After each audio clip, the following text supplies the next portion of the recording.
Good evening. It is the Daytrippers. It is a Monday night. It is the forum. We're a little bit late starting. Apologies for the technical difficulties, but we have got 4 topics, and we will be selecting a 5th topic from the comments and the chat tonight. So with me, Ray, your host, we have got Pete. How are you doing, Pete? Good morning, good afternoon, good evening. Good. Hi, Pete. We've got Neilo. How you doing, Neil? Good morning, good afternoon, good night. And we've got a few weeks off the back of Nilo's big comeback. We've got another big comeback as well. It's not quite Steve O'Daly levels of comebacks, but it is Big Joe Walsh. How you doing, Big Joe Walsh? Good, thanks. Good, right? All good. Nice to be back. Excellent. Yeah, no, it's good to have you back. It's exciting, isn't it? Yeah, it's great to have Joe back. Very insightful member of the crew. So tonight we'll cover, as I say, 4 topics. We will discuss Thiago, and there's been a bit of news today about Thiago. Klopp obviously realised we were talking about it tonight, and he divulged a bit more information about Thiago's status. Then we will go on to Nilo's topic, which is around people telling other people how to support the club. We'll then go on to Joe's topic, which is the weight of the crown weighing heavily on Liverpool's head and shoulders. And then we will go on to Pete's topic, which is around the furore out of Cavani's post yesterday on social media after scoring a couple of goals. So we'll start off with Thiago, and that's really kind of my topic. Yesterday, when we were thinking of the topics, I wanted to discuss this whole situation with Thiago and the fact that I think it's 44 days now, lads, since the derby and since the horror tackle, which obviously got the red card it deserved. And I think we were all maybe lulled into a bit of a false sense of security initially when he stayed on the pitch, played that lovely reverse pass for the goal that ultimately never stood. And interestingly, Klopp did come out straight afterwards and did sort of say that it looked like a bad injury for Thiago. But as we've learned since, his status has kind of fluctuated really from appearing on the training pitch to then just no real update about when he's likely to be in a squad or get back on the pitch, to really today's news around him still being out probably until January at this stage. And I guess one things I wanted to discuss really, and probably send it over to the rest of the lads, is this clamour for information from Liverpool now.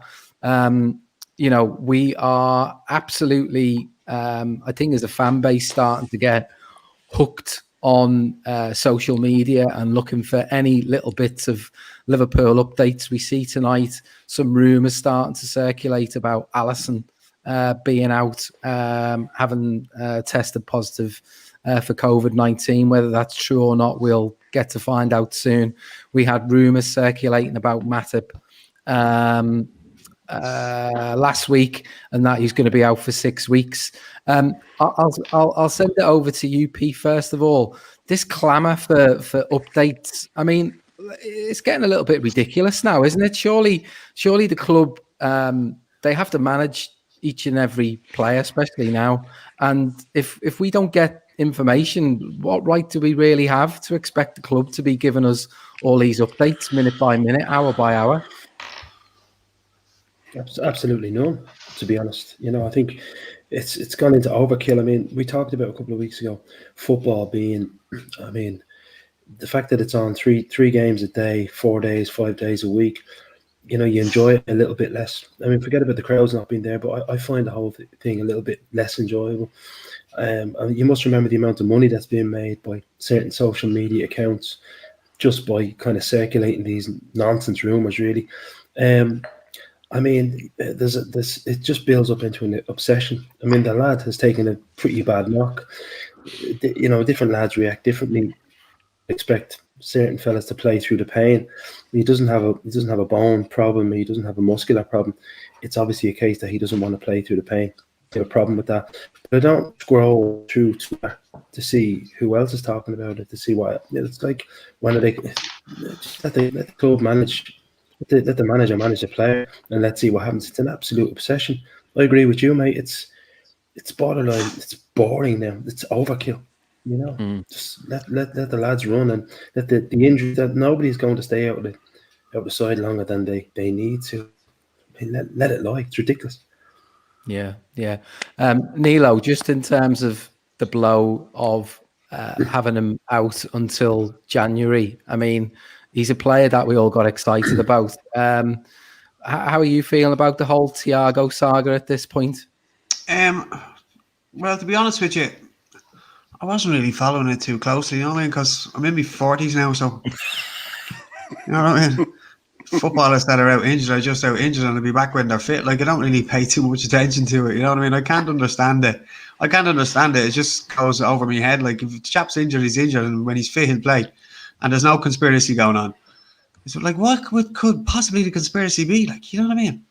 What, that he's all of a sudden on the brown or something mental? Like, you know what I mean? He's just injured, man. It's just, why are we even talking about it? It's mad. Is it genuinely a thing? Yeah, it has been. The last couple of weeks, people have been speculating about what's going on. What are the I think it's a lot to do with the football. It's a lot to do with the football. The shit to watch at the minute with no fans there, so people are just looking for something to talk about. Maybe, I don't know. It's just all weird to me. I never really understood that. People thinking that there's some type of, I don't know, something Dickensian or clandestine going on. I really don't think so. The chap was just injured, isn't he? I mean, his leg. It wasn't this the Charleston fella, wasn't it? Wasn't it him? Yeah. It was a horrible tackle. You know what I mean? Maybe he just takes longer to recover than other people.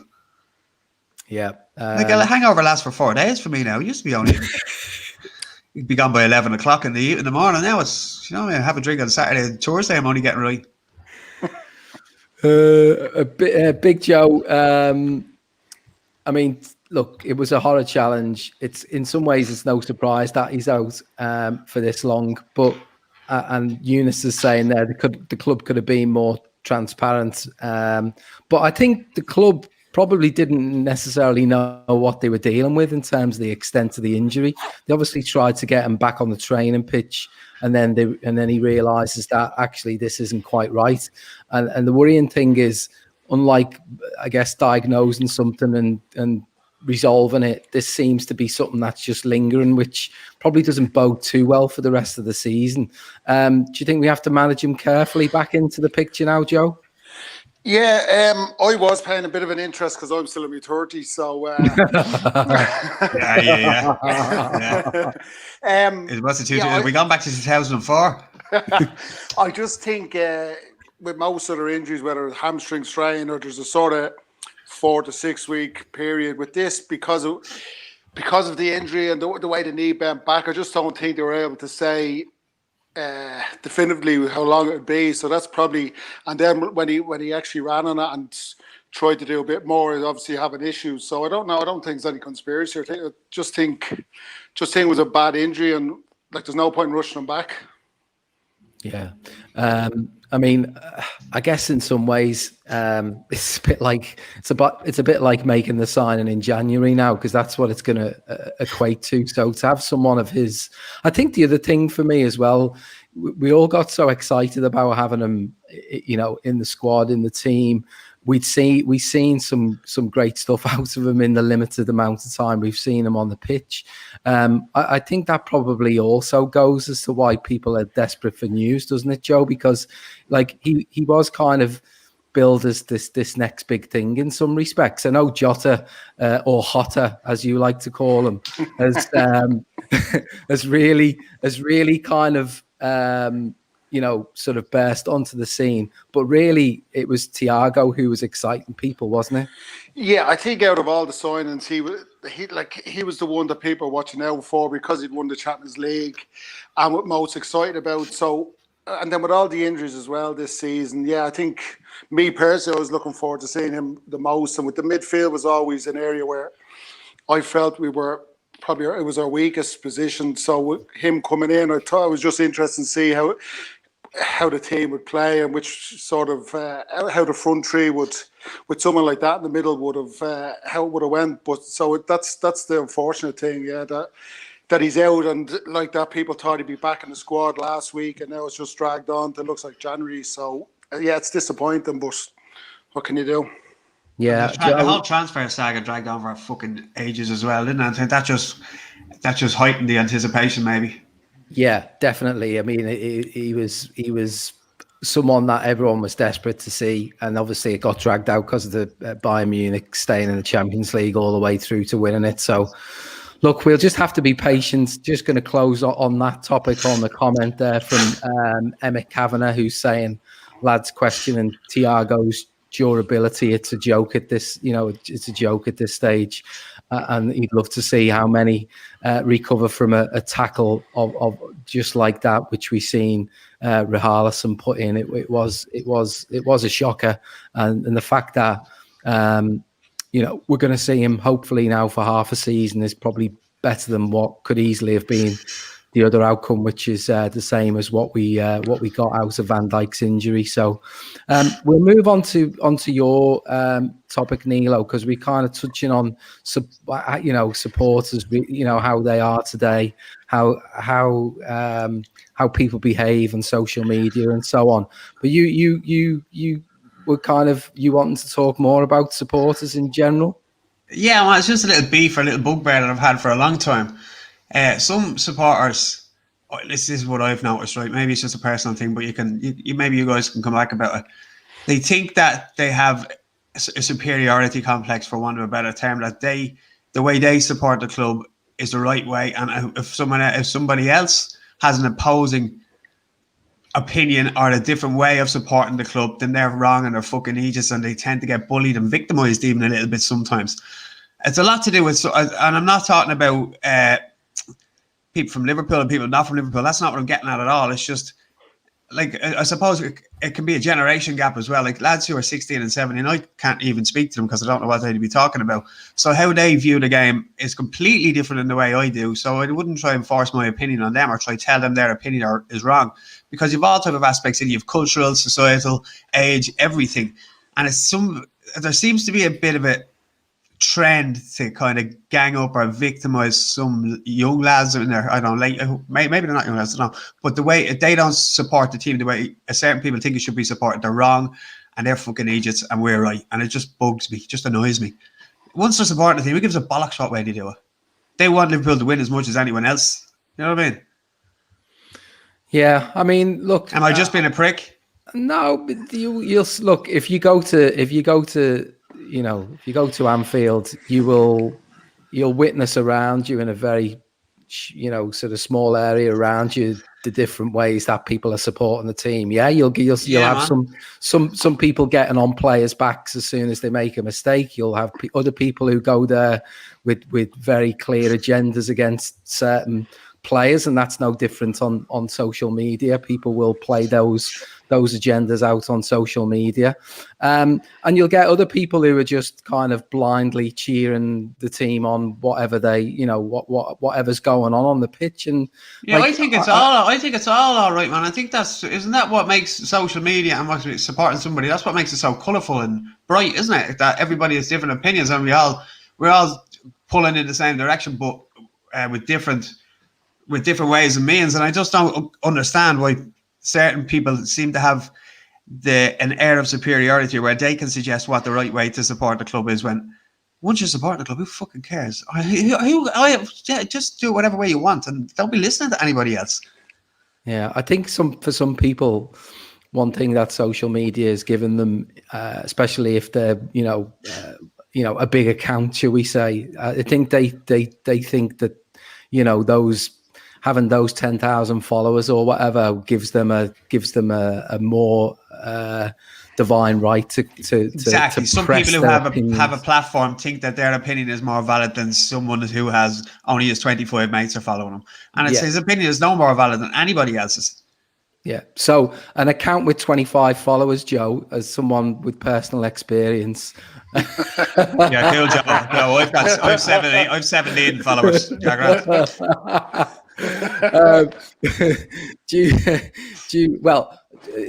me rephrase it. With someone who has 25 Liverpool fans as followers, we know the rest of them are all big, following all of your tips, Joe. Have you an opinion on this? Yeah, well, it's like the usual shout you hear, lads. Lads I work with that supported different teams saying, "Oh, how many times have you been over to Anfield or Old Trafford this year?" Yeah, It's sort of implying the more you go, the bigger or better supporters you are. So yeah, I agree with Neilo. That's sort of, we all support differently. Some can get access to get over and get tickets a lot more, or have more money to get over more often. And yeah, so I don't know. I don't subscribe to that. Just whoever, follow the team whichever way you want. I know a lot of Liverpool lads won't criticise Liverpool players like Firmino and all that, but I like that. I don't mind criticising, but no, I still you support the team whichever way you can. No, I don't know. Just because you have 10,000 followers doesn't mean you're a bigger supporter. You know more about the club. No. Yeah, I think it speaks to an inherent insecurity in some people. Yeah, Emmett again with a comment there about the fact that you've people who think you can't support Liverpool if you're from outside Liverpool and they're kind of the worst of the worst. I mean, look, this absolute gay-bags. Yeah, this show is about day trippers at the end of the day. I mean, Peter's someone who obviously supports Liverpool from even a little bit further afield. How do you find it in terms of following Liverpool from another country? To be honest, I don't pay it. Like the lads, I don't pay attention to pricks that have comments about where I live. I've lived all over this world. The jobs I've done, some of the things I've done, they'll never do. So the way I look at it is, what makes this sport, football, the best sport in the world, is the fact that no two people in the world see it exactly the same way. So if they don't understand that, then they don't get this game. So I would say to them, okay, you're a better Liverpool supporter than I am. But, you know, me and the lads here and some other lads I know, we might know the sport and the idea of sport a little bit better than you. But I don't go in for that, to be honest with you. I enjoy going online and seeing some of the nonsense opinions as well. Some of our lot can be cringy.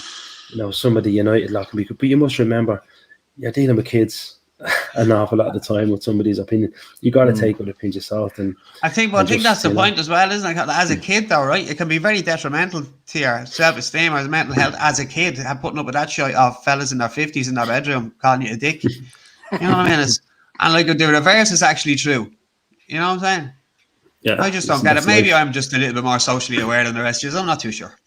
No, people have been slagging each other off for decades. You know, the methods change, but if you've hurt feelings following football, you may as well give up, to be honest with you.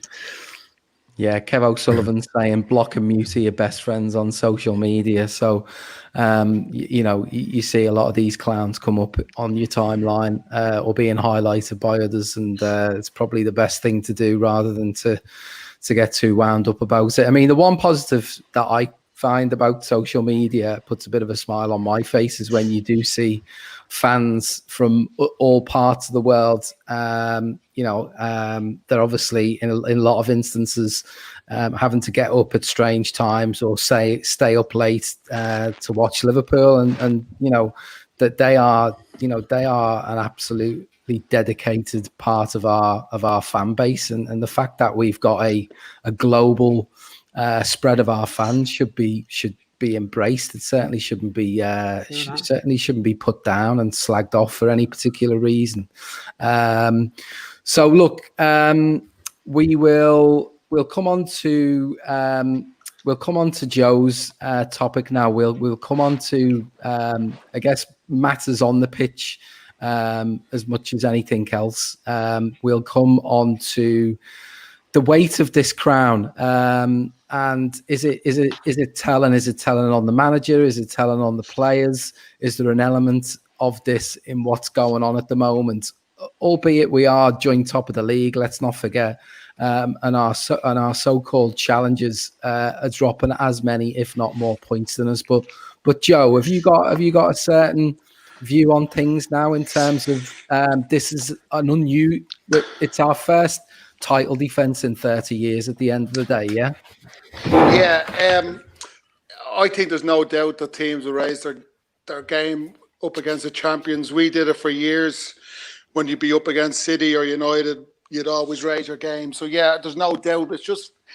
It's difficult to judge this season though because of the injuries we had. I don't know if we hadn't had so many injuries, I don't think we'd be struggling the way we are. But we're struggling. We're still joint top. But just even the Klopp sort of the last couple of weeks seems to be. It's the first time I've ever seen him like this. He seems to be a bit agitated and sort of getting like these interviews where he's getting himself wound up. I don't think it's doing him or the team any good. But yeah, definitely teams are raising the performance against us. But it's hard to judge by how much of a change it is from last season. Just because we have like the luck we've had with injuries and COVID and all. It's hard to judge. But I still think we win the league and we'll still get through it. But Klopp is a bit of a worry the last week or two, just how annoyed he's been getting. But maybe it's taking its toll.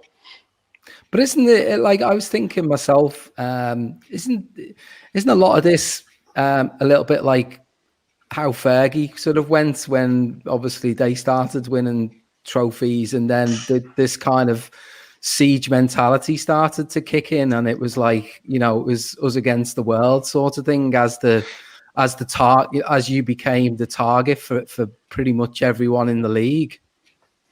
Yeah, and I read so there was a short article I read on Twitter earlier on just comparing Ferguson to Klopp. So maybe that is siege mentality, just sort of get everyone together and against everyone else. But I don't know. That doesn't seem Klopp's personality. He's jovial, and I don't know whether it's just changing like that. That interview the other day was just pointless, and I don't know if he'll even give as much time or interested in BT interviews anymore after that. Yeah. He certainly had an axe to grind, didn't he? And he obviously he didn't really need an awful lot of provoking in order to start, you know, getting into those kind of debates with Des Kelly on BT. He's obviously got two specific issues that he's taken up. Obviously, the broadcasters switching us into the early slots, BT specifically, and then the 5 subs. And he obviously didn't hold back when he got that opportunity to discuss it. But Neilo, I mean, do you think there's an inevitability, isn't there? Look, with the champions, the season before we were champions of Europe. For every single team we come up against now, I think you even seen it in the Atalanta game when they beat us last week. How much it meant to them. Like we are now a big scalp for anyone, aren't we? Even last season, Atletico, even how much of a big deal that was for them. I mean, it's going on. Yeah, we're a big deal now, and we're right at the top of the tree, and everyone wants to shoot you down. Sure, that's what it is, isn't it? And that's why retaining it this year would be even more impressive, I think, than winning it last year. I'm like Joe. I expect us to win the league this year, and probably after go on. I think we'll win the league this year. That's all I'm going to say. And I think we will get through it. But like Joe was saying, I don't think Klopp is that contrived to try and engineer a siege mentality thing. I don't think. I'd be surprised if that was the case, because he's doing his best at the minute with the bones of a squad, isn't he? I think that when everybody starts to get fit, then the team will start to speak for itself. So it's just try to navigate as best we can through this little patch, be within 5 or 6 points at the turn of the year, and I think it's all rosy. I think it's a lot of media hype about bullshit, about nothing really, and he shouldn't have bit the other night as hard as he did, but he did. But fuck it, everybody's entitled to a little aberration every now and then. I mean, he should have just held the fuck off. Yeah, I mean, the thing is, he's a passionate guy, and if he thinks he's being wronged, he's not going to sit. He's not going to sit on the fence. He's not going to hold back. He's not going to, try and skirt around the issue. I guess he felt like he needs to get it out there, Pete. And I don't think sometimes you can't let yourself be provoked. That's they're just looking for the soundbite. You know what I mean? That's all they're looking for, and he's fully aware of that. And he's more media savvy than any manager, I'd say. Yeah, but I think Pete, he's genuinely concerned about player welfare, don't you think? Here, like he's not. Yeah. He's not really kind of. I don't think on this one he's necessarily thinking about himself, and contrary to maybe what other managers think about him being thinking about Liverpool and being selfish. I actually think he's being genuinely concerned around player safety here, isn't he? Well, the key is he's not the only manager saying it. You know, there's other managers coming out and saying exactly the same as he is, yet the spotlight is on him. I mean, listen, the agenda is, you know, let's get at Liverpool for a lot of rivals, for a lot of, Liverpool are the big draw in terms of what time they're on the television, in terms of, so the television, Des Kelly is going to go after Jurgen Klopp. He's not going to go after, on either of their also-rans the way he'd go after him. That's one thing. But, this is a season like no other. It's not, nobody has had a conventional pre-season, and there's no precedent. Players are dropping literally like flies, whether it be incidents, that you would expect, wear and tear, muscular injuries, and serious incidents. The serious incidents are happening because of the fatigue factor.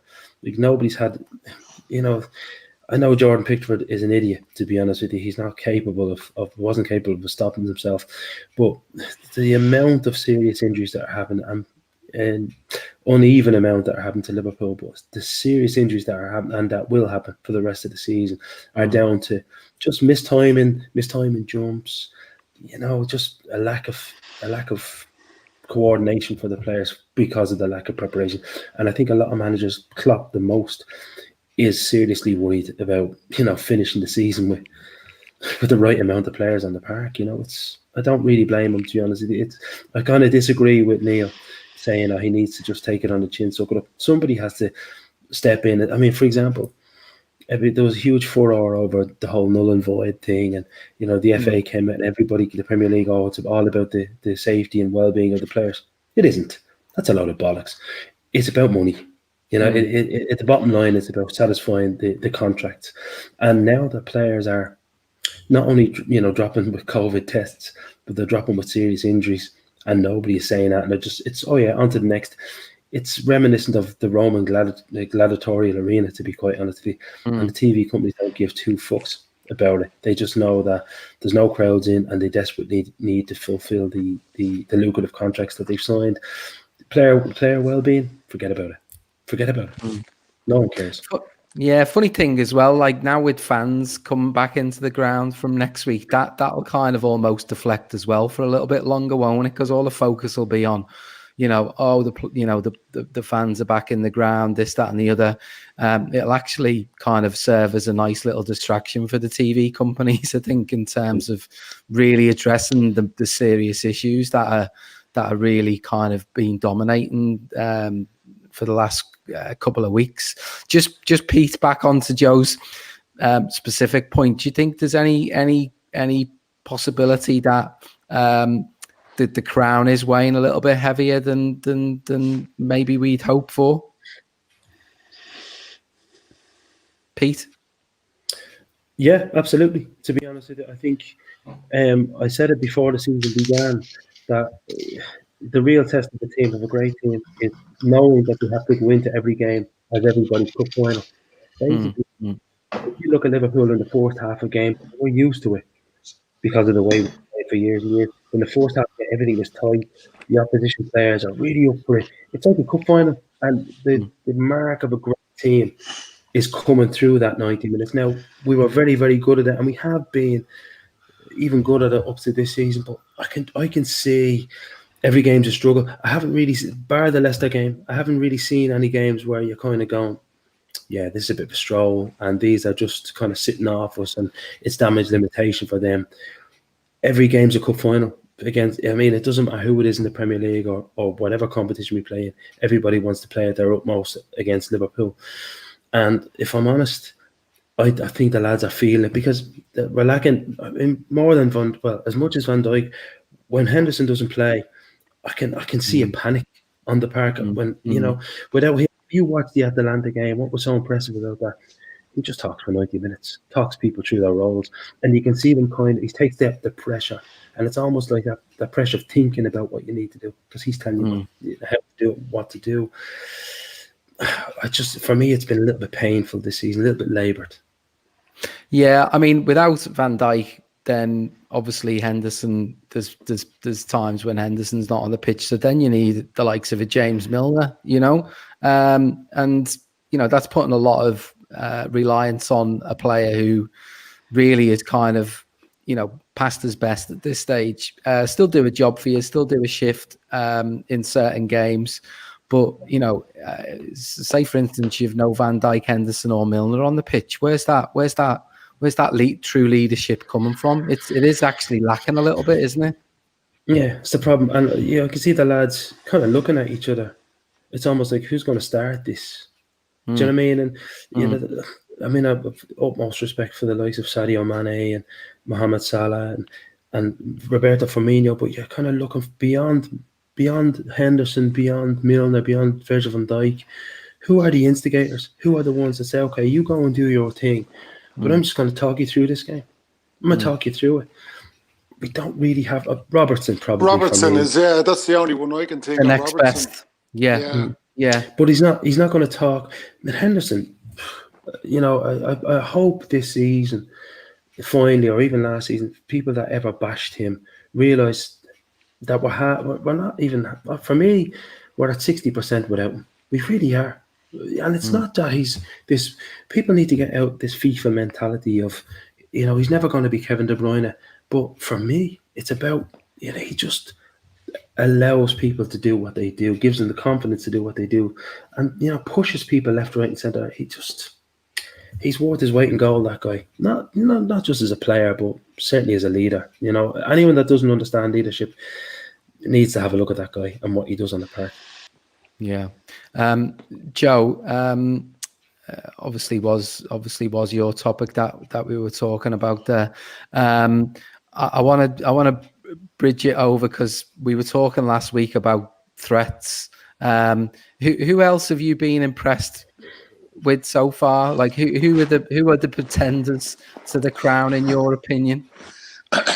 After City, obviously, but after City, I think Spurs are the ones that I think Chelsea will drop off defensively, but Spurs are the one team I think with Mourinho there, the way they're playing, everything about them sitting there ages. And then if Bale, I know Bale's apparently fit, he's not starting, but if Bale, Son, and Kane are playing, I think they're going to beat a lot of teams. Against the top sides, he seems to be happy with a draw, but Spurs will be the one team that if we keep faltering, and City, Spurs is a team that could come through. After, I can't see anyone else challenging. Huge game in a few weeks' time, isn't it, against Spurs? You would hope that we've got some players back for that. You'd certainly hope that our injury situation is better rather than worse come the time that we play Spurs, because I think that's going to be a big game for us. So let's hope that.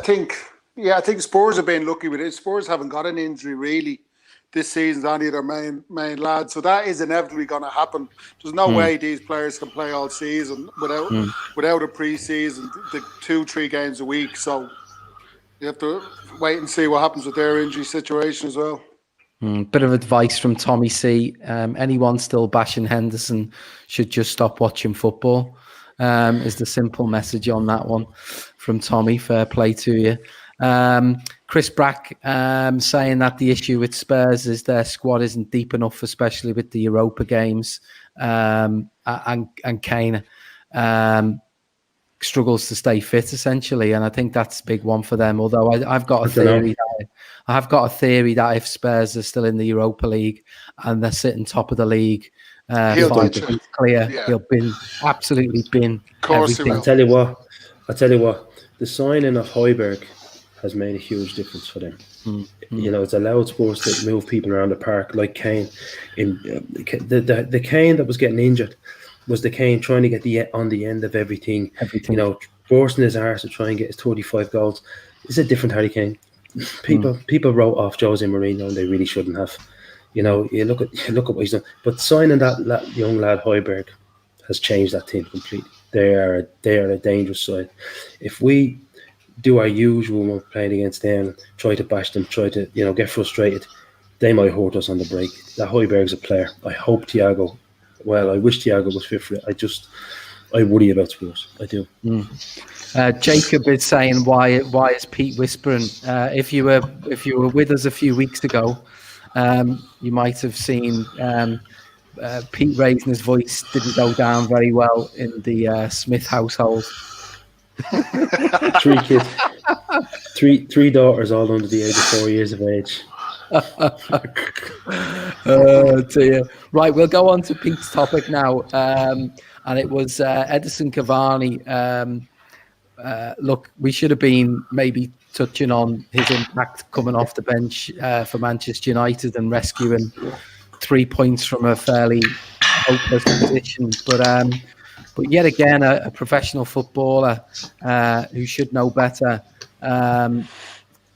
put something out on social media. And Pete, I'll let you take it from there. Yeah. Well, to be honest with you, listen, I'm not interested in talking about Edinson Cavani as a professional footballer. He's a top centre forward, very strong number 9. I think Manchester United had a chance to sign him 7 or 8 years ago. Didn't want to pay the 35 million quid then, and he's a top player. However, the thing that's disgusted me the most is the amount of people, and I won't even talk about Liverpool yet, but I will. And you mightn't like what I have to say about Liverpool, but I'll say what I have to say. The amount of people who emerged over the last 24 hours talking about culture and talking about what they deem. Now, this is white Manchester United supporters in the main, who have never been to Spain except on their summer holidays to the Canary Islands, by the way, talking about what they think is acceptable in Latino and Spanish culture. I've lived in Spain for 7 years here in Barcelona, and I'm married to a Latino girl. Let's put something to bed. I don't want to use bad language, but I might. Let's put something to bed here. It's not an acceptable exchange in a conversation to refer to a black person as negrito. What it is, it's a derogatory term that you would use usually to a white person who looks like they have black features or might have dark skin. You call them negrito, almost slagging them. It's almost like putting a gollywog mask on and saying, oh yeah, look at you, negro boy, whatever. It's derogatory. It's not a term that's used between friends. I'm a 6'2" centre half still playing football here in Barcelona. Nobody fucking calls me negrito. Nobody. They call me number 5, or they don't say anything. They wouldn't have the bottle, because if they called me that, I'd fucking put them to a wall. So anybody that wants to talk about what's culturally acceptable to say to black people, whether it be in Latin America or whether it be in Spain, they need to understand that they're totally wrong. Which gets me on to my next point. Under no circumstances is referring to anybody by Luis Suarez or by Edinson Cavani, even in jest, negrito, acceptable under any terms. Luis Suarez, the thing that sickened me about Luis Suarez, to be honest with you, was the support that Liverpool gave without really investigating the matter, and the silence yesterday from Patrice Evra and people like that who know that this had stepped beyond the beyond. Luis Suarez should have been banned, and he should have been given an extra ban by Liverpool Football Club, and those T-shirts will cast a shadow and a stain on our club forever. However, Patrice Evra, Rio Ferdinand, Luis Suarez, anybody of colour who's ever mentioned racism in connection with the club, their silence was deafening yesterday. It told me that 7 years ago, Manchester United supporters and Manchester United players were less interested in racial equality than they were in scoring points over Liverpool Football Club. Now, what annoys me about that, if I'm being honest with you, if you look at Edinson Cavani, Manchester United have had years, and they've signed maybe 15 Latino players since that incident 7 years ago. Are you telling me they don't have an education in place, a cultural education in place, to tell those guys, especially with the emergence of social media, that the term negrito, whether it be in jest, whether it be on social media, if you look at what happened with Bernardo Silva less than 6 months ago, with the Bernard Mendy. The communications department educate these players. It's an absolute disgrace that people are going on social media and talking about cultural understanding, white fans, white people, to cover for what is an unacceptable racial term that is not accepted by any black person. Nobody will accept that. And it's astounding the amount of people who have become racial experts. And the silence, quite frankly, as I said, from the likes of Patrice Evra and the black players who have represented Manchester United is an absolute disgrace. I think you can disagree with me all you want. If you do, you're wrong. End of.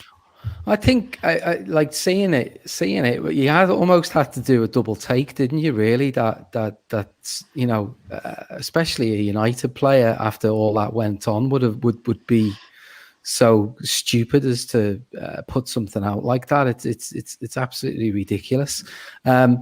Joe, I mean, I'm looking specifically at the wall behind you. I'm thinking about Pete putting you through that particular wall. If you answer this, if you answer this wrong, if you answer this, there's a challenge I'd love to see. I'd love to see that. It's a lovely wall, by the way. It's fake. I jump in for you, Peter. I jump in. Look, I mean, as Pete says, the fact that it's United here, and there is a recent episode using the exact same word in their history, yet players who you would expect to come out have just sort of remained quiet on all of this. It is a bit surprising, isn't it? Yeah, it is surprising. I was listening to TalkSport earlier on, and they were saying he'd definitely get a ban, and I was expecting some sort of statement or some from the likes of Evra or whatever. But there's been nothing but silence. The other thing I thought about this, like you have Cavani there who could potentially be banned 6-7 games. He's on €400,000 a week. How has before these posts out on Instagram or wherever, Twitter, the communication department just doesn't have a quick run through whatever these players are posting? Because like to be able to just post that and then now potentially cost them wherever down the line, Champions League qualification, because of a stupid post. I know education should be done as well, but how are they able to post off their own accounts like this and potentially affect the rest of the season? That's something that's always sort of, when you see like with Silva that time, when you see these, some of them, you have 17, 18-year-old kids coming through who have social media accounts who could post literally anything. It's just, but yeah, it has been surprising that Evra or some of these United players haven't come out and made some sort of comment or statement about it. Yeah.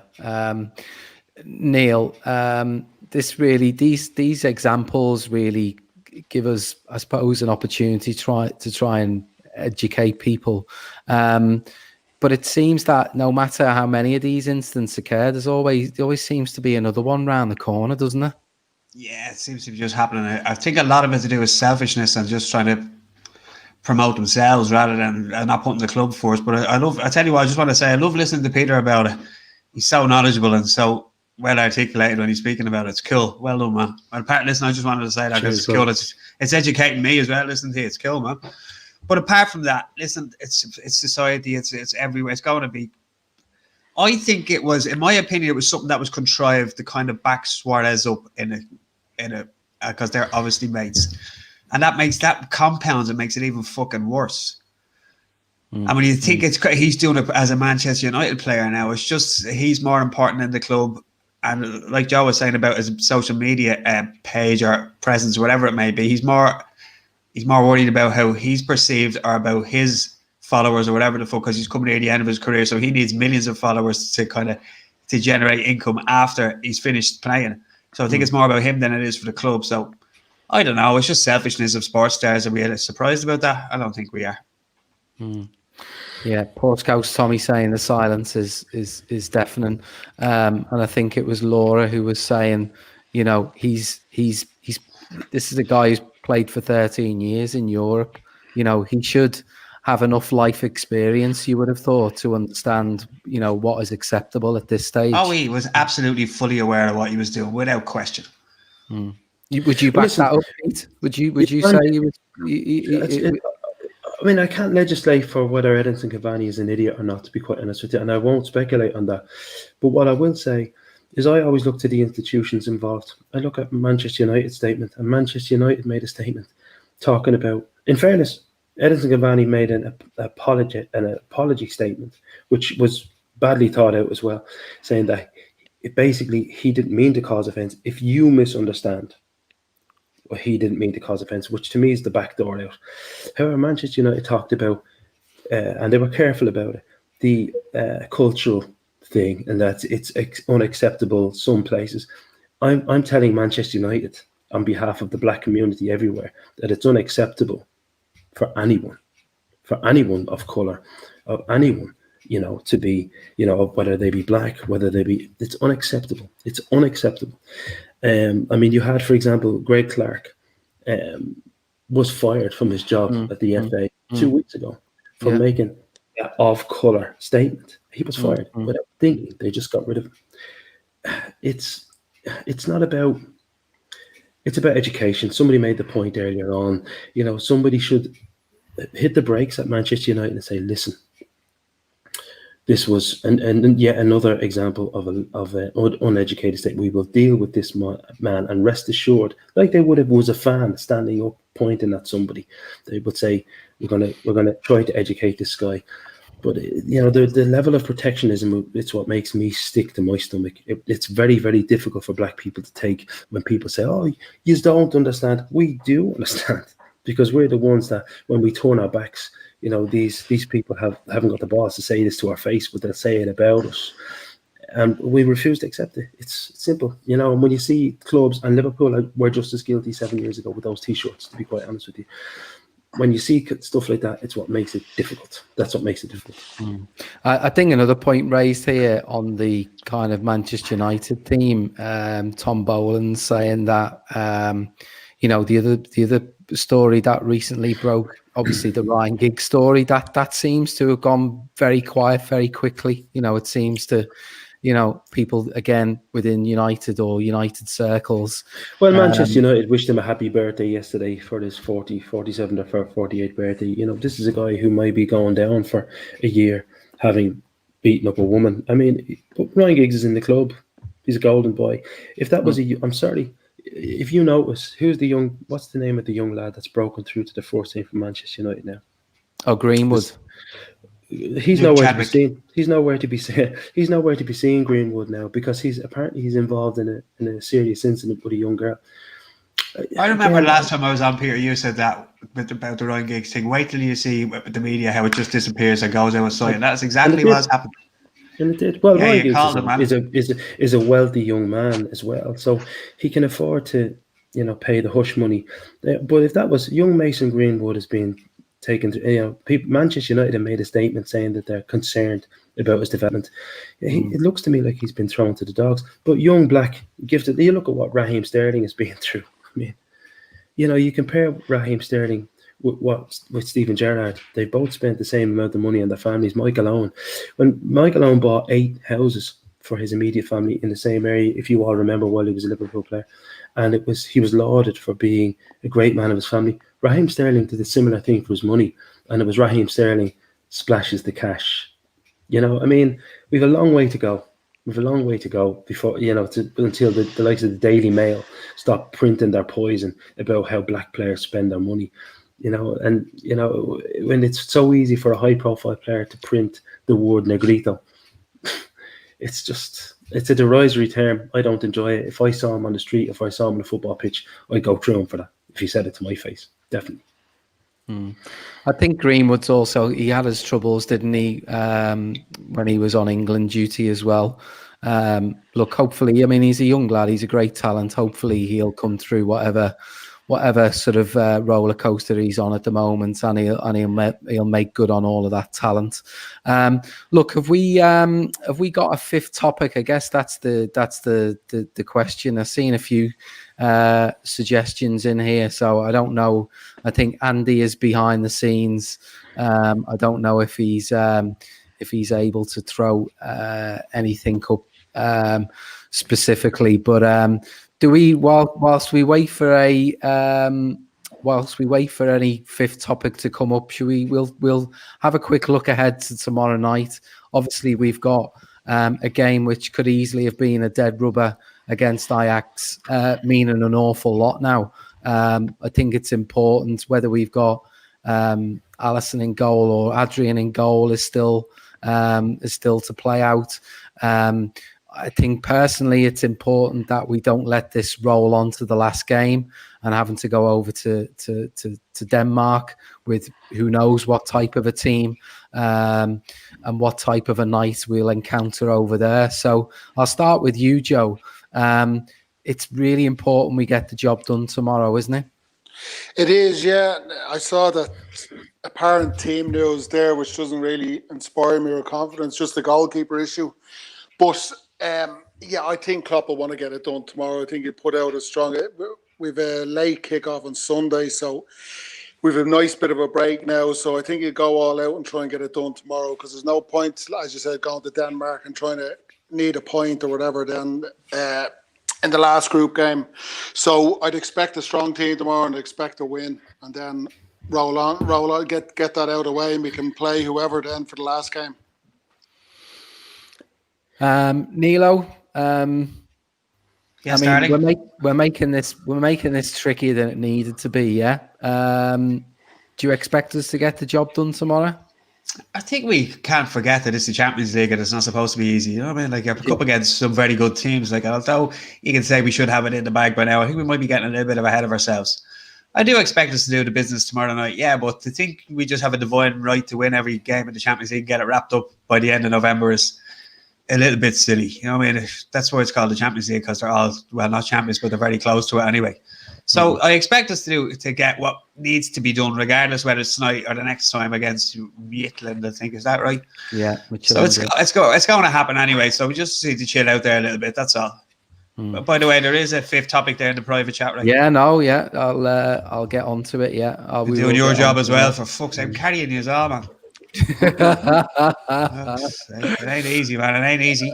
It ain't easy. Fucking hair's falling out and everything. And Pete, look, I personally want to see a bit of a performance tomorrow as well, because I think we've been we were.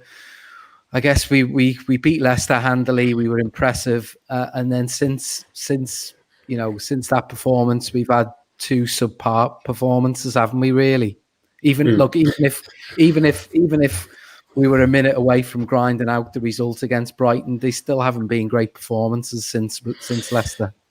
No, listen, I'm spoiled. You know, I expect Liverpool to put on a show every time I see them, and it's just not realistic, especially when you're champions. However, focusing on Ajax, we're the only side, and the biggest compliment I can pay to us is we're the biggest side. We're the only side that Ajax, I think, have in the last 17 or 18 years changed their style for. They changed their style to try and nullify us in their place, and nearly got away result. I think they'll come to try and get a draw and stay in the group, if you like, to stay within the reaches of winning the group. They'll come and try and get a point, so they'll tighten up. It's a tight 1-0 for me for Liverpool. We don't get beaten at home. I love that stat there, Peter. That's one that nobody can go back and check. That could be absolute balls talk. Who knows? They changed the style for once in the last 17 years. Though they did. I'd say it's absolute bollocks talk, Peter, to be honest. Have a look at it. I think if you go back to late 2008 against Willem II away, they only went with one up front and 5 in midfield, so I think you'll find you're wrong. Have a look at it, and it's not my stat. Robin van Persie, because 100% won't check that out. Have a look around about it. He turned around and said he was kind of backing them to get a result at home against us. And did he say this in Dutch? He was disappointed. No, he said it in English, mate. But he said that you're really going to take the piss there. that it was the first time in years that he had seen an Ajax team, and he was disappointed by change their style to play against Liverpool, and it annoyed him because obviously he doesn't want Liverpool to be played up as this great team, which we are, of course, you know. But listen, I thought they could have got results against us. Yeah, they could have beaten us there. They had chances. Adrian was. So, Peter, what you're saying is you're coming onto a Liverpool podcast quoting Manchester United legends. Either way, you're in it. You've dug yourself a hole here. Either way. Oh, listen, I'm all right. You're the type of supporter I was talking about that I'm sick of. So between you and the tipster. Joe, the big tipster. So on the topic of tips, then we'll do a score prediction, and then we'll get into the fifth topic. So, Joe, 2-0 win. 2-0 win, Liverpool. It gives me a little bit more confidence. Neilo, Ajax to go 4-4-2 and Liverpool to win 1-0. Liverpool to win 1-0. And Pete, I'm with Neil. He read my mind. 1-0 tight. Salah. 1-0. Okay, yeah. I'm gonna go with a 2-1. Although we're obviously we could be in a completely different ballpark. Is Thiago starting tomorrow? He's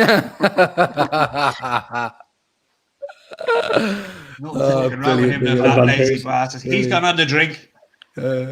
Right, so Dan came up with the fifth topic, and it was in the private chat for about the last hour. So really bad presenting skills for myself. But basically, what he's come up with, is there any weight to the fact that there's a sort of a bit of a conspiracy brewing, and the Premier League are trying to engineer as close a title race as possible? I mean, yesterday, obviously, you know, Sky, you know, were really playing up just before the kickoff, you know, this big kind of build up of Spurs and Chelsea, obviously winner going top of the league and all of that sort of stuff. I suppose it is, from an entertainment point of view, it was losing a little bit, I suppose, for a lot of the neutrals, seeing Liverpool and Manchester City being light years ahead of everyone else. Joe, are you buying this being a conspiracy, or is it more the circumstances of what this year involves? Yeah, it's circumstances, and a lot of decisions that Liverpool fans have moaned about this season, Ray, most of them have been correct. I know in Everton... Eight of them, I think. Top of the charts by some distance. 8 that have gone to VAR and have resulted in some kind of change of outcome. Yeah, but seven of them, I think, have been the correct decision now. Quite probably, yeah. Yeah, I know. Yeah, I agree with that. Yeah, 7. So I don't think there's any conspiracy. I just think we've been a bit unfortunate that they've been referred to VAR, but they've all turned out to be the correct decision, I think. But the Everton game, people felt harshly treated with Van Dijk and the VAR situation there, but otherwise, no, I think they're all the correct decisions.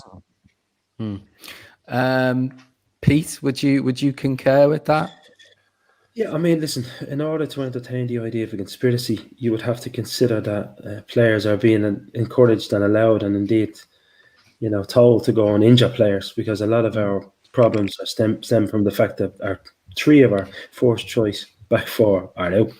You know, as things stand, I mean, that's incredible to be sitting joint top of the league with that going on. You just don't see it. So I understand. I see where Dan's coming from. It feels that way, but conspiracy. Listen, does it play into the hands of the Premier League? That, if you think about it as well, the fact that there's no crowds in, you know, television is all focuses on the television, so it's got to be entertaining. If Liverpool were 9 or 10 points clear right now, it wouldn't be so interesting, you know, even for television viewers. So they would worry about that. Are they rubbing their hands together? Are they delighted with themselves? Of course they are. Is there a conspiracy? I doubt it. You know, I'd like to think that football is, in the main, honest. You know, it doesn't feel that way sometimes when it goes against you, but I think it's honest. You know, there was theories around. There was theories, Pete, around this whole concept of a breakaway by the big clubs, and there was some kind of payback being issued. Breakaway. around that. Do you buy into any of that kind of talk? Listen, An when it unconscious comes to- bias? Yeah, I mean, for example, if Liverpool are looking for, I was very surprised that some of the kick-off times weren't changed, and some of the things that Liverpool would have been rallying for, along with other big clubs, like the 5 substitutions, all of a sudden that was voted down. Even though if you look at Sheffield United, who are the biggest advocates for maintaining 3 points, they're the ones suffering the most through just blatant Midland stupidity, to be honest with you. And for me, it's...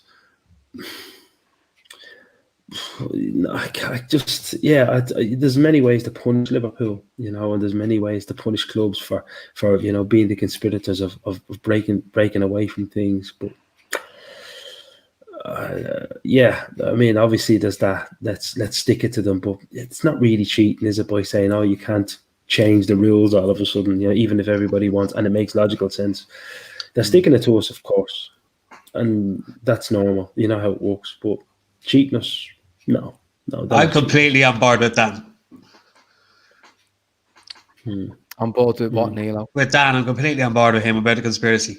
Oh, with Dan, sorry. Okay, yeah. I don't think it's an actual conspiracy. I think that's overstated a little, but I think the Premier League are really enjoying this fact with the whole VAR thing, because it's football is sent front and central of all the conversations. Everybody's speaking about it when the product itself is diminished dramatically because it's shit watching football without the fans there. Mm-hmm. So it's a boring spectacle with the VAR is that they're adding something that wasn't there before, and they are riding it. And I think conspiracy is probably to overstate it a little, but I think they are enjoying it, and I probably think long may it continue because everybody's discussing it and everybody in the world is discussing it. And it makes it relevant again, where it was losing its relevancy without the fans, I think. Yeah. So I think it's a little contrived rather than a conspiracy. Yeah, it does feel a little bit contrived at times this season, and the table being so close. Look, we're playing Wolves. And the whole setup with this, it's not Bletchley Park. That was World War II. But what's it called? Where they go back to Stockley Park. Yes, Bletchley Park. Sorry, they go back to. It's like 4 fellas sitting in a porta cabin somewhere. No, I think it's next. It's next door to them lads who drive the drones. How are these people qualified to watch the telly? I don't know. What qualifications do you need there?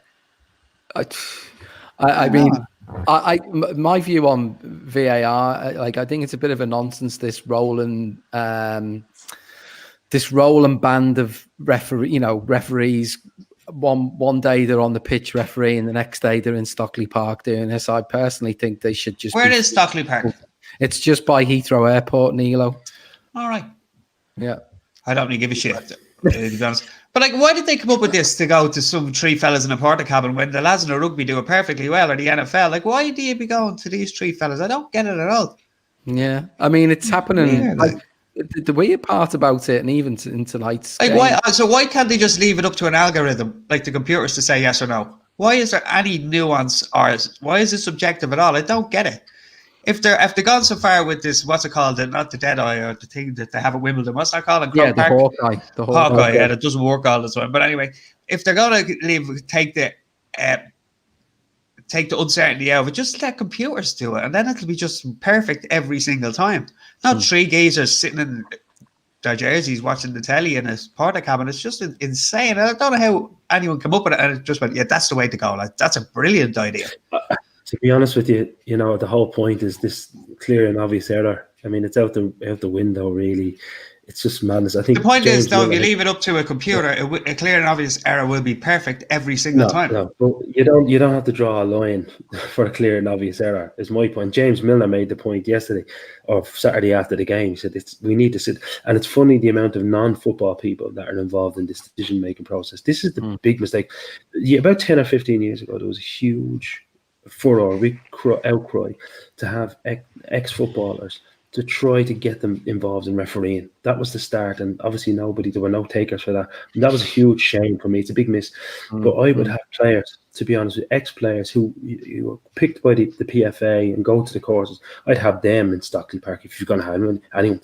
What is the point in having somebody who doesn't understand the momentum, physicality, movement of a game of football?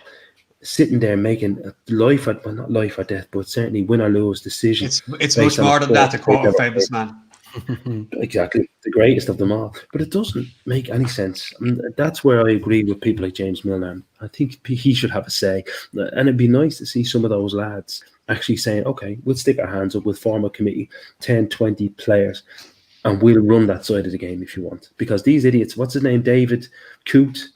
Yeah. That man has no place in my game. No place. He doesn't understand football. And quite frankly, if the rumours I'm hearing about him being a Manchester United supporter and having worked for Manchester United in PR in the past are true, I can understand his decision-making process, to be honest with you. Well, you've got to be competent. Somebody made the point, I think it was Laura made the point earlier on, in order to have a conspiracy, you have to be competent. So don't give them too much credit. And she's absolutely spot on. That's why I'm saying it's not a conspiracy. These people aren't clever enough to conspire. You have to be competent. But I think you're right. If you open the door and let technology in, but then you take the advantage of technology away and let human decision making involved in it, it just fuddles the whole thing up. Either do one or the other. Get rid of it, or just let the computers look after the whole. It feels that takes any objectivity out of it. I think one of the things that it feels like, particularly with these lines, it feels like when these lines are being drawn, I don't even know whether it's the likes of Andre Mariner or Mike Reid who's drawing these lines, or it's another fella who's drawing these lines. We've noticed this is the lack of transparency, really. With his left foot. But surely the human who is putting those lines in place has already kind of seen it in kind of real life or whatever, and has already almost got this unconscious bias about where they're going to put these lines. It does like, and they repeat the process 2 or 3 times, and it just feels a little bit like, at the end of the day, it's not really the technology that's driving this, it's the person who's drawing the line. Using the technology, of course, it depends on the fucking thickness of the line. Yeah. You know what I mean? But we do seem, unfortunately for it's like us, when you were in school, remember ruling your page, and if you used a big marker, you used to go too far over. Yeah. Back in the day. Well, that's what we had to do. We had to put markers on both sides of the pages. It was a bit stupid. But look, even lads like Avi, see Avi that's made the point there. I mean, even we've known that lad now for a few weeks. I think he posted a few clips. He posted actually a tasty clip of himself playing football. He looked like a decent player. But that fella knows the game. You can see by some of the comments he makes during games. Why not? Why doesn't the FA canvas for lads who actually understand football, instead of having real estate agents and part referees sitting in vans? It just doesn't make any sense. It doesn't make any sense. Making these multi-million pound decisions, multi-million, just doesn't make sense. No, I know. see in any other business in the world. I mean, multi-million pounds is right. I mean, Joe Walsh has been victim of a few 5-6 figure reversals over this, haven't you, Joe? There's not enough room on his calculator. He's running out of fucking spaces. I mean, that's like that, right? This is the heart of the problem. People, losing out on bets here, costing me money and my followers. He had to cancel his sponsorship at Nottingham Forest. He was going to be sponsored by big BJW written across the chest. He outbid Coral. Oh, dear. Look, I'll lead us into what's going to be. I believe there's actually going to be a bit of a Day Trippers special on VAR on Wednesday, so we won't labour the point too much around VAR. There's going to be a good 1 hour plus debate. So what I've just said about VAR, we're going to perpetuate the problem on Wednesday by talking about it for an hour. Yeah, absolutely. Yeah. By the way, do you know what? Does anyone my voice is empty here. I'd say to anyone who hasn't tuned in to us before or is tuning in new, have a listen. It's Phil Casey on that show, because his angle on American sports is usually great when it comes to what kind of should go and what can work with the VAR nonsense. It's definitely that Wednesday show will be worth tuning in. One of the Phils will be on. One of the Phils. I know Gav, Andy, maybe Jamie is on there, and happy birthday, Jamie, by the way. Oh, Jamie. He's happy birthday, Jamie. What age is he? Top 42, 43, something like 29 really, we be honest, right? We don't really give a shit. I'm not joining in saying happy birthday because I don't care. I do. Jamie he's a lovely okay. fellow with a lovely family. No, he's a top lad. Lovely guy. You want to meet him in person, Peter? You'll have a different opinion. Extra lovely.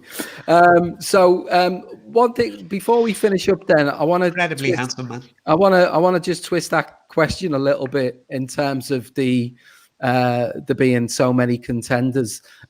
Joe, are you enjoying the fact that this is a close title race right now?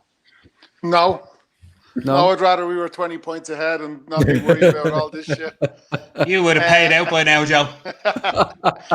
Well, Paddy Power paid out in Fulham and they're under a bit of pressure now. But listen, it's interesting for the neutral and for every other. Like there's 7 or 8 clubs that the media are making out have a chance. I still realistically think it's only 3, 4 at a push. But no, I'd rather we were ahead. And just with all the injuries and all, it's a little bit worrying. But I still think we win the league by 5 or 6 points. Pete, are you enjoying the fact that there's maybe 5 or 6 contenders that are getting built up? Would it make it almost even sweeter if we win it by 1 or 2 points? No, I'm spoiled. I'm like Joe. To be honest with you, I grew up in Liverpool with the top dogs when I was a little kid. They're the top dogs now. The quality we have, we're by far and away the best side in it. Manchester City are, imploding. The only reason it's in any way competitive at the moment is the injuries we have. I'm spoiled. I want to win the league again by 10 points. Well, 10 points plus. I'm spoiled. I'm not interested in 10th affairs. I want the quality to be reflected on the league table. So comments here, they'd enjoy it more if they weren't a Liverpool fan with it being this close. Neilo, a close title race, a good thing for you? Or you know where I am with this, right? I've said it before. We won it last year. I'm happy out, man. I'm waiting a long time for it. And then everything just came at once and it was just overwhelming for me. I'm still trying to deal with it. So if we don't win it this year, I'm okay with that. I genuinely think we will, though. But if it's 1 point goal difference, whatever, a VAR decision that was retracted from 3 weeks ago, I don't really give a shit. I genuinely think we win it, and is it more exciting because it's close? Not really, because I'm not really watching much football at the minute because the spectacle is shit. So when the fans go back in, I'll go be all over it, and then I'll only watch second halves. So. 2,000 fans, Neilo. I mean, are you expecting that to make much of a difference? Well, I got my ticket in the post during the week. So. Only is I couldn't be bothered. No, only messing you. I know it's going to help. Of course it is. But I wonder, right? 2,000 fans. That's going to cost the club, isn't it? I think it will, yeah. And certainly the lower league clubs, the likes of Tranmere, Mark Palios coming out and saying that it is going to cost them money to accommodate 2,000 fans. Who? Mark Palios, the chairman of Tranmere, he said that it will cost them money now to have 2,000. Give the shit what Mark Palios has to say. Really, no, but I genuinely, so I'm not getting into the whole Brexit or not Brexit, the fucking Corona thing. I get into the Brexit thing if you want. I'm all over that, man. Oh no, thanks, Neilo. Won't be able to get a piece of mackerel over here in a couple of months. So look, we will, before we do get on to Brexit, we'll wrap up for this week. We've got big games coming up against Ajax and Wolves. As I say, we've got the lads going into we play Wolves again. Yeah, we are. Yeah. Playing them cunts. Yeah, it's that's going to be another tricky game. Look, we've got all comers over the next few weeks, so stay tuned. Number of shows, obviously the lads will be all over the previews and post-match shows and Fatback 4, and we will be back next Monday for another forum. So good to have you back, Joe. Thanks, Ray. Fair play. Delighted to see you, Joe, again. I am delighted. Cheers, Neilo. Good to have you, Neilo. Uh-huh. And thanks for the education, as usual, Pete. God, I'm like a broken record. One day things will change, but I do need. I'm just about to get kicked down my house. Again, I have to say, Joe, if you help me out, I need a few decent tips this week, so I can get the mortgage sorted out. I'll give you one. I'll give you a tip. Don't start fucking gambling. This time in 5 years, Joe will be homeless. I'm telling you. No, it's a mugs game. I have to say. He'll be living in Cleary's doorway. I used to have the odd bet on the World Cup. Mugs game. Yeah. But one thing I would say before we finish up, you will occasionally be treated on the Daytrippers Twitter page to some of Joe's tips going out, and he's put up Hotter for first goal scorer, anytime goal scorer in Champions League games recently, and he's not let his followers down. So you never know, someone might stick out another tip for tomorrow for the Ajax game. Joe, I would have a go. Unfortunately, I haven't got the personality type to start gambling. I noticed. Yeah, I'd be sitting here, be pants if I had started 6 months ago. I go all in. I'm what, Neil? Yeah, whatever it is, I go all in.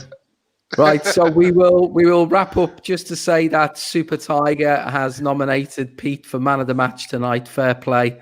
Thumbs up from. I'm going to do one of them tweets now. Cavani did. I'm going to send it to you, Peter. I still not allowed. Push it through Joe's wall. That's what Joe does to get me first. Right, so before Neilo gets us an instant ban, we will be back next week. See you later. Cheers, lads.